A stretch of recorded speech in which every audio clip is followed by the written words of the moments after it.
ಈಸಿಯಾಗಿ ಕಬಾಬ್ ಮಾಡೋ ರೆಸಿಪಿನ ಸ್ವಲ್ಪ ಇಂಗ್ರೀಡಿಯೆಂಟ್ಸಲ್ಲಿ ಬೇಗ ಮಾಡೋ ರೆಸಿಪಿನ ನಾನು ನಿಮ್ಗೆ ಇವತ್ತು ತಿಳಿಸ್ಕೊಡ್ತೀನಿ.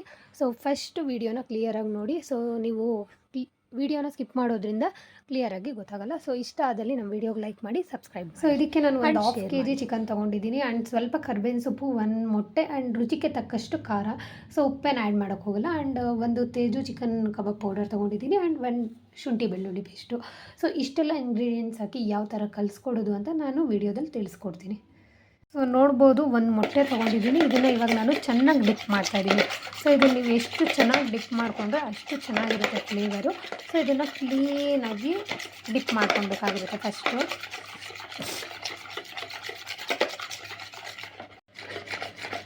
ಸೊ ಇವಾಗ ಶುಂಠಿ ಬೆಳ್ಳುಳ್ಳಿ ಪೇಸ್ಟ್ ಹಾಕಿ ಇದನ್ನು ಕ್ಲೀನಾಗಿ ನಾನೀಗ ಡಿಪ್ ಮಾಡ್ಕೊತಾ ಇದ್ದೀನಿ.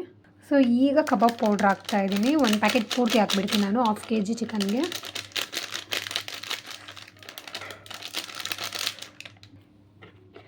ಇದನ್ನು ಚೆನ್ನಾಗಿ ಕಲಿಸ್ಕೊಳ್ಬೇಕು ನೀವು.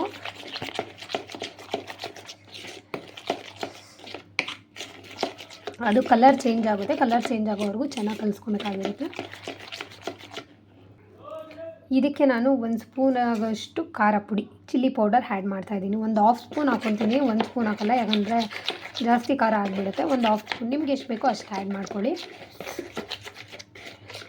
ಸೊ ಇದಾದಮೇಲೆ ಇದಕ್ಕೆ ನಾನು ಚಿಕನ್ ಪೀಸಸ್ನ ಹಾಕ್ಕೊತೀನಿ.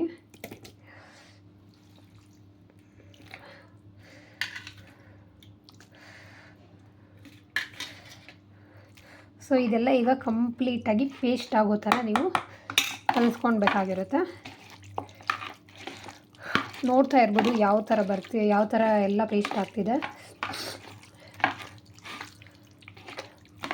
ಚೆನ್ನಾಗಿ ಇದು ಪೇಸ್ಟ್ ಮಾಡ್ಕೊಬೇಕು. ನೀವು ಯಾವ ಥರ ಪೇಸ್ಟ್ ಮಾಡ್ಕೊತೀರಾ ಅಷ್ಟು ಚೆನ್ನಾಗಿರುತ್ತೆ ಕಬಾಬ್ ಇದು. ಸೊ ಇದಕ್ಕೆ ಕರ್ಬೇವಿನ ಸೊಪ್ಪೀಗ ಆ್ಯಡ್ ಮಾಡ್ಕೊತಾ ಇದ್ದೀನಿ. ಕ್ಲೀನಾಗಿ ಇದೆಲ್ಲ ಫ್ಲೇವರ್ ಸ್ಮೆಲ್ ಬರುತ್ತೆ. ಸೊ ಆ ಥರ ಕ್ಲೀನಾಗಿ ಮಿಕ್ಸ್ ಮಾಡ್ಕೊಳ್ಬೇಕಾಗಿರುತ್ತೆ. ಸೊ ಇದನ್ನು ನಾನು ಫ್ರಿಜ್ಜಲ್ಲಿ ಒಂದು ಹಾಫ್ ಆನ್ ಅವರ್ ಸ್ಟೋರ್ ಮಾಡಿ ಇಡ್ತೀನಿ. ಸೊ ಒಂದು ಹಾಫ್ ಆನ್ ಅವರ್ ಆದಮೇಲೆ ಎಣ್ಣೆಯಲ್ಲಿ ಬಿಡ್ಬೋದು. ಎಣ್ಣೆ ಕಾಯೋದಕ್ಕೆ ನಾನು ಗ್ಯಾಸ್ ಮೇಲೆ ಇಟ್ಟಿದ್ದೀನಿ ಒಂದು ಬಾಣಲಿನಲ್ಲಿ. ಸೊ ಇದು ಎಣ್ಣೆ ಚೆನ್ನಾಗಿ ಕಾದ್ಮೇಲೆ ಸೊ ಈ ಚಿಕನ್ನ ಹಾಕಿ ಡ್ರೈ ರೋಸ್ಟ್ ಮಾಡೋಣ. ಸೊ ಎಣ್ಣೆ ಚೆನ್ನಾಗಿ ಕಾದಿದೆ. ಈಗ 1 ಪೀಸಸ್ಸೇ ನಾನು ಸ್ಪೂನಲ್ಲಿ ಬಾಣಲಿನಲ್ಲಿ ಹಾಕ್ತಾಯಿದ್ದೀನಿ. ಸೊ ಎಣ್ಣೆ ಚೆನ್ನಾಗಿ ಕಾದಿದ್ರೇ ಫ್ಲೇವರ್ ಚೆನ್ನಾಗಿರುತ್ತೆ, ಕಬಾಬ್ ಚೆನ್ನಾಗಿ ಬರುತ್ತೆ. ಸೊ ಈಗ 1 ಪೀಸಸ್ಸೇ ಸ್ವಲ್ಪ ದೂರ ಅಂಟಬಾರ್ದು ಒಂದಕ್ಕೊಂದು ಕಬಾಬ್. ಸೊ ನೀಟಾಗಿ ರೋಸ್ಟ್ ಮಾಡ್ಕೊಳ್ಳೋಣ. ನೋಡ್ಬೋದು ಯಾವ ಥರ ರೋಸ್ಟ್ ಆಗ್ತಿದೆ ಅಂತ. ಸೊ ನೋಡ್ಬೋದು ಫೈನಲಾಗಿ 1 ಪೀಸಸ್ಸೇ ನಾನು ಬಾಣಲಿನಲ್ಲಿ ಹಾಕ್ಕೊಂಡಿದ್ದೀನಿ. ಸ್ವಲ್ಪ ಕೈ ಆಡಿಸ್ತಾ ಇದ್ದೀನಿ. ಸೊ ಇದನ್ನು ಚೆನ್ನಾಗಿ ಲೋ ಫ್ಲೇಮಲ್ಲೇ ಡ್ರೈ ರೋಸ್ಟ್ ಮಾಡ್ಕೊಳ್ಳಿ. ನೋಡ್ಬೋದು ಫೈನಲಾಗಿ ಎಷ್ಟು ಸೂಪರಾಗಿ ಬಂದಿದೆ ಕಬಾಬ್ ರೆಸಿಪಿ ಅಂತ. ಸೊ ನಮ್ಮನೆಯಲ್ಲಂತೂ ಎಲ್ರಿಗೂ ತುಂಬ ಇಷ್ಟ ಆಯಿತು ಇದು ರೆಸಿಪಿ. ಸೊ ಇದಕ್ಕೆ ಈರುಳ್ಳಿ ಮತ್ತು ನಿಂಬೆಹಣ್ಣು ಇದ್ದರೆ ಮಾತ್ರ ಸೂಪರ್ ಕಾಂಬಿನೇಷನ್ ಅಂತ ಹೇಳ್ಬೋದು. ಸೊ ನೀವು ಟ್ರೈ ಮಾಡಿ ಯಾವ ಥರ ಅನಿಸ್ತು ಅಂತ ಕಮೆಂಟ್ ಸೆಕ್ಷನಲ್ಲಿ ಕಮೆಂಟ್ ಮಾಡಿ.